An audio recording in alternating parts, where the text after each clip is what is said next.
Shalom Elohim dan salam hormat buat ketiga pribadi yang kudus yang telah turun ke dunia ini memakai wadah manusia terpilih.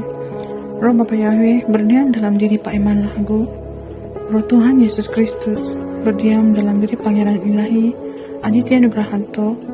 Roh Kudus, Roh Kebenaran memakai mempelai terpilih dalam Ibunda Fe Hamdani. Shalom Elohim juga buat para malaikat Tuhan, saksi-saksinya, mempelai-mempelai Tuhan, dan semua anak-anak Tuhan yang dikasihi Tuhan Yesus Kristus. Sekali lagi, dengan kerendahan hati ingin saya mengungsikan kesaksian penglihatan saya pada beberapa hari yang lalu.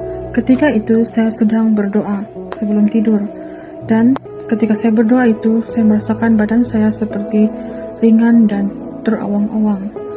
Kemudian saya melihat roh saya seperti bukan berada dalam bilik, tetapi roh saya berada dalam sebuah gereja yang sangat besar yang dipenuhi patung-patung yang berukiran wajah-wajah manusia. Dan tidak lama kemudian, patung-patung itu berubah menjadi ukiran seperti dewa-dewi di zaman Fir'aun. Saya sangat terkejut melihat hal itu terjadi, seakan-akan patung-patung itu bernyawa.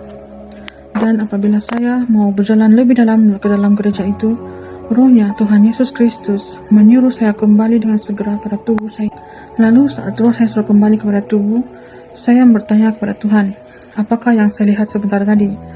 Dan rohnya mengatakan, apa yang kamu lihat itu benar. Dan pada hari seterusnya, saat saya berdoa, saya mendapat penglihatan lagi. Roh saya berada dalam sebuah gereja yang besar, dan saya melihat ada seorang lelaki berbaju hitam dan memakai kolor putih di sini.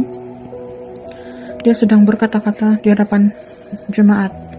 Dan tidak lama kemudian, lelaki yang berbaju hitam itu kepalanya bertukar kepada serigala dan seakan-akan mau memakan jemaat-jemaat itu. Setelah mendapat penglihatan itu, saya bertanya kepada Tuhan, apakah penglihatan yang saya telah lihat sebentar tadi? Lalu rohnya mengatakan pada saya, apa yang kamu lihat itu benar. Itulah nabi-nabi palsu di akhir zaman ini. Mereka seperti serigala-serigala yang akan memakan domba-domba yang buta, tuli, dan telanjang, yang tidak mengenal suara Tuhan. Pada hari ketiga, Tuhan sekali lagi memberikan saya penglihatan. Dia seperti membawa roh saya ke satu tempat. Saya melihat ada satu retakan pada dinding. Kemudian saya bertanya kepada Tuhan, apakah maksud retakan ini? Kemudian penglihatan saya itu seperti di zoom ke tempat itu. Yang saya lihat saat itu ialah makam seorang remaja lelaki yang dimakamkan di Vatikan Roma, yang diletakkan dalam peti kaca. Saya melihat makamnya meretak, dan apa yang membuat saya terkejut saat itu, saya melihat jasad remaja lelaki itu bangun dan duduk, dan jasad itu bernafas. Dia belum membuka matanya, dia hanya bernafas dengan perlahan-lahan seperti seorang bayi yang baru lahir. Dan tidak lama kemudian, jasad itu semakin bernafas dengan laju dan seperti akan bangkit dari tempat itu karena makamnya saat itu semakin retak. Dan ketika roh saya telah kembali ke dalam tubuh saya terus bertanya kepada Tuhan, apakah yang saya lihat sebentar tadi? Lalu rohnya mengatakan, apa yang kamu lihat itu benar.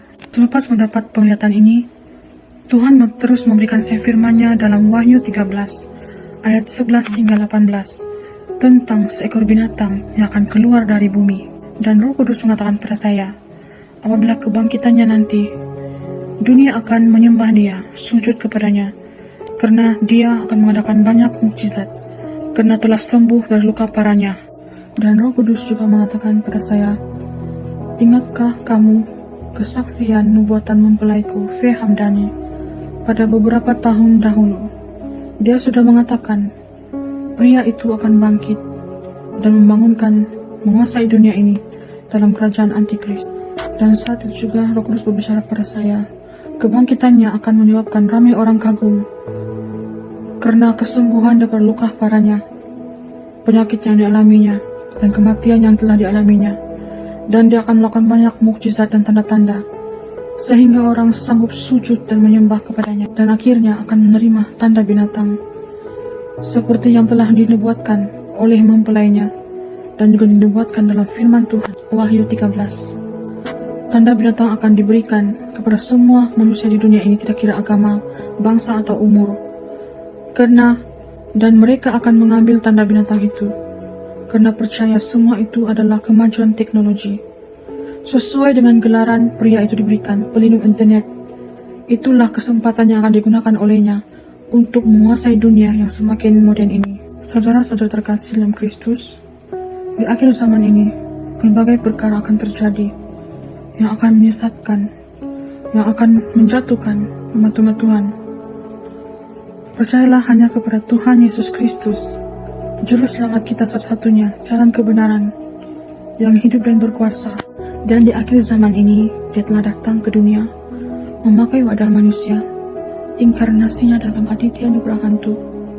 Tetapi orang tidak menerima dan menolak Dia, dan tidak percaya pada perbuatan-perbuatan Roh Allah di akhir zaman Omega ini. Lebih ramai manusia memilih untuk percaya pada tanda-tanda lahiriah yang terjadi pada patung-patung.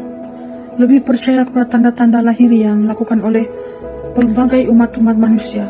Lebih percaya kepada segala sesuatu yang kelihatan, tetapi tidak percaya pada sesuatu yang tidak kelihatan, yaitu perbuatan Roh Allah di akhir zaman ini. Malah ramai yang menghujat perbuatan Roh Allah, karena mereka tidak mengenal dan tahu bagaimanakah Allah bekerja di akhir zaman ini. Marilah semua kita, janganlah kita memiliki iman seperti Thomas yang pernah meragui Tuhan Yesus dan inginkan bukti nyata, baru percaya tentang keadaan atau adanya hadirat Tuhan Yesus bersama-sama kita. Apa yang menentukan keselamatan kita masing-masing ialah iman kita dan hati kita kepada Tuhan Yesus Kristus. Rendahkanlah hati, bukakanlah hati, dan lihatlah bagaimana pekerjaan Tuhan di akhir zaman ini. Renungkanlah firman-Nya siang dan malam dengan bimbingan Roh Kudus, agar kita dapat melihat kebenaran yang tersembunyi selama ini. Hiduplah berlandaskan firman Tuhan, dan carilah dengan kerelaan hati bagaimana pekerjaan Tuhan di akhir zaman ini untuk menyelamatkan jiwa-jiwa manusia yang buta tuli dan telanjang roh mereka di hadapan Tuhan. Janganlah terus ego, angkuh dan sombong rohani, sehingga kita menghujat pekerjaan Roh Kudus di akhir zaman ini. Tetaplah hidup dengan penuh kasih, dan hiduplah menjelaskan ajaran-ajaran Kristus, agar kita dapat memperoleh upah kita, dan kita dapat melihat kebenaran yang tersembunyi selama ini. Demikian saja kesaksian saya. Biarlah hanya nama Tuhan yang dimuliakan dan ditinggikan selama-lamanya. Tuhan kita Yesus Kristus, Raja yang adil dan berkuasa. Haleluya, haleluya, amin.